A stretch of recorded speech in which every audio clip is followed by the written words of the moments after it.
ಇನ್ನು ನಾನು ಸೂಕ್ತ ಸಮಯದಲ್ಲಿ ದೂರನ್ನ ನೀಡ್ತೇನೆ, ದೂರು ನೀಡೋಕೆ ಸಮಯ ನಿಗದಿ ಮಾಡಿಲ್ಲ ಹೀಗಂತ ತುಮಕೂರಿನಲ್ಲಿ ಸಹಕಾರ ಸಚಿವ ರಾಜಣ್ಣ ಹೇಳಿಕೆಯನ್ನ ಕೊಟ್ಟಿದ್ದಾರೆ.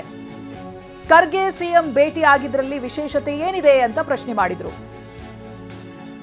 ಖರ್ಗೆ ಸಿಎಂ ಆರೋಗ್ಯ ವಿಚಾರಿಸಿದ್ದಾರೆ ಅಷ್ಟೇ ಅಂತ ರಾಜಣ್ಣ ಹೇಳಿದ್ದಾರೆ. ಸಿಎಂ ಅವ್ರನ್ನ ಖರ್ಗೆ ಭೇಟಿಯಾಗಿರೋದು ಸರ್, ಕೂಡಲೇ ಅದರಲ್ಲಿ ವಿಶೇಷತೆ ಇದೆ. ಪರಸ್ಪರ ಆರೋಗ್ಯ ವಿಚಾರಣೆ ಮಾಡಿದ್ದಾರೆ. ಸೂಕ್ತ ಸಮಯದಲ್ಲಿ ದೂರನ್ನು ನೀಡಲಾಗುವುದು. ಅದಕ್ಕೆ ಸಮಯ ನಿಗದಿ ಮಾಡ್ಕೊಂಡಿಲ್ಲ.